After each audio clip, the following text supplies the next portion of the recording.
Elgato has just announced a brand new capture card.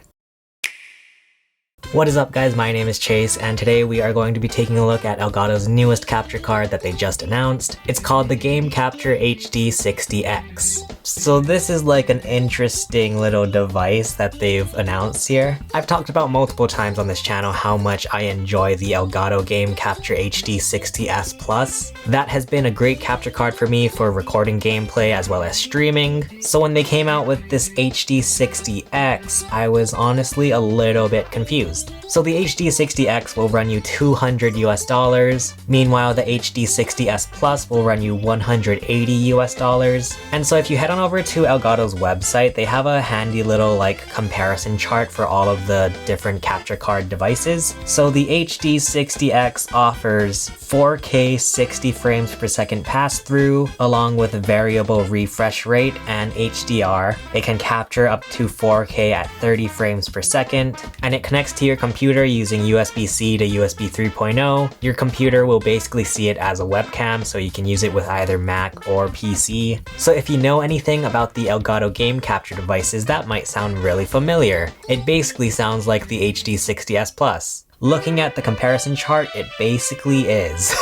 So it looks like the only new thing in the HD60X compared to the HD60S Plus is the variable refresh rate pass-through. And from what I understand, in very basic terms, it means that your gameplay will look smoother. But besides that, you can do 4K 60 frames per second pass-through on both, but you can only record up to 4K 30 frames. And other than that, I mean, they changed where the ports are, which I actually do kind of like. One thing annoying about the HD60S Plus is that the ports are on the side of the device, which is not my favorite thing ever. With the HD60X, all of the ports are on the back, so you can just sit it on your desk or whatever and have all the cords going through the back, which is nice. But yeah, I mean, you're paying $20 extra for variable refresh rate pass-through, which in my opinion, I don't think the casual streamer or gameplay recording person will ever notice. The HD60X is very interesting, I don't know. I mean, once again, you are basically getting the same exact thing as the HD60S Plus, along with a few small extra features. But for the most part, yeah, it's just a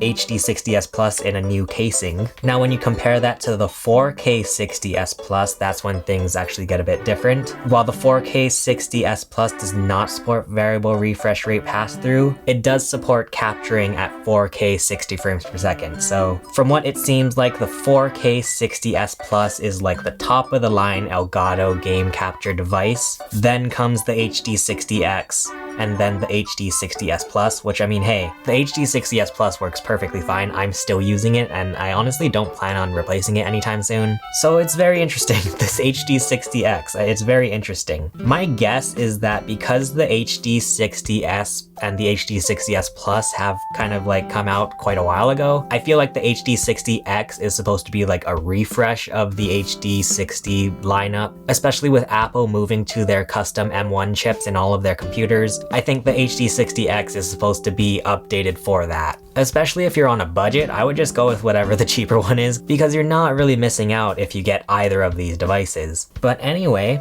that is the Elgato Game Capture HD60X. Interesting announcement from Elgato, I have to say, very interesting. I mean, I do really like the form factor of it. I do like that all of the cords go running through the back rather than the sides. That looks really nice. Anyway, feel free to let me know what you guys think in the comments. If you want to see more of my gaming videos, feel free to check out some of the videos below. For now, thank you for watching my first look at the Elgato Game Capture HD60X. My name is Chase, and I will see you guys again soon. Bye.